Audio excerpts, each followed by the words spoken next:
All right, well, let's bring in our Philadelphia expert tonight. We've got Baseball Prospect Journal's own Dan Zielinski. If you're not following Dan Zielinski at the BP Prospect Journal, you are making a mistake because this guy is hungrier than hell, and he pushes out so much good content with interviews for MLB draft guys. I just want to. Sorry, let me make a bold statement real quick. He is the most underfollowed mocker in this draft, and that's a crime. 100%. 100%. This guy needs way more followers because he's very, very good. Well, Dan, now that we've got you fully blushed, where are you going? Where are you going at 13 with the Phillies, my man? With the 13th overall pick in the Prospect Live mock draft, the Phillies select Matt McLain, shortstop from UCLA. I mean, I didn't think he was going to fall too much further than this. Did you expect Matt McLain to be on the board here? Not at all. I had Sal Frelick all ready to go and thought Matt McLain was going to go to the Mariners a pick before and then got sniped there by the Mariners. But happy with McLain. Well-balanced tool set. Guy who's going to be a top-of-the-order bat. I think he can stick at shortstop long-term. And overall, a quality college performer. So even though it's not Sal Frelick, happy with Matt McLain. I can't argue with that. A scary comp on McLain. Kind of reminds Scott Kingery a little bit. Okay. And Philly say what you will about Kingery. Say what you will about Kingery. The tools are there. It's just it hasn't clicked totally yet. And hopefully it does. I mean, obviously he's been off the roster. He got a contract, so I mean, it can't be all bad, right? But Philly fans don't want to hear that name, but I think McLain does provide something you guys lack in infield prospects, and he's one of those guys. We mentioned Kumar Rocker kind of maybe making a start or two in high A or even starting in double A. I think McLain is a fast riser potentially too. He did miss some time with an injury, but I mean, everyone missed 2020 as well. So there's that whole, this draft's more affected by COVID than I even think last year's draft was, right? Because all the prep work you do for, not all, but most of the prep work you're doing for this draft was really wiped out. And I think there were guys.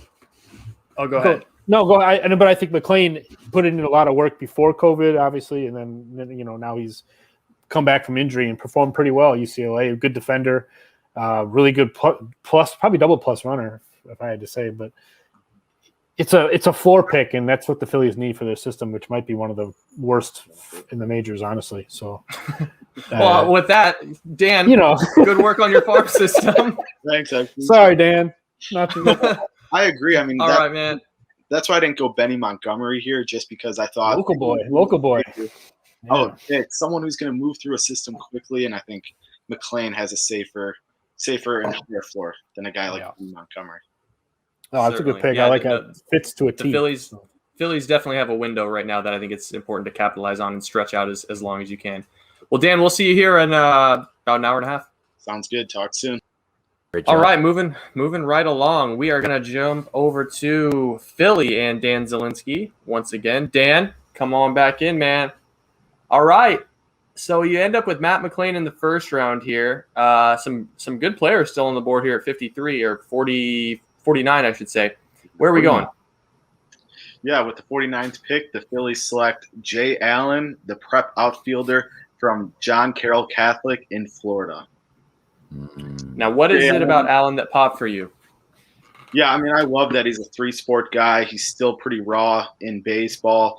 Talking to him, he's got great makeup, very high compete level, and plus there's just a lot of room for him to still grow. 6'3", 190 pounds, plenty of room to add strength, which I think is going to lead to power in pro ball. And he's just a guy who drives the ball into both gaps from the right side of the plate. I think he has the skills to stick in center field long term. He's got the speed, route running ability, arm strength. I think he's just a guy who could be a five-tool player. You got to develop him a little bit because he was that three-sport guy. Didn't really focus a ton exclusively on baseball throughout high school, but he's got all the tools to be a potential star at the major league level. He could really be a five-tool dude, right? Everything's like average.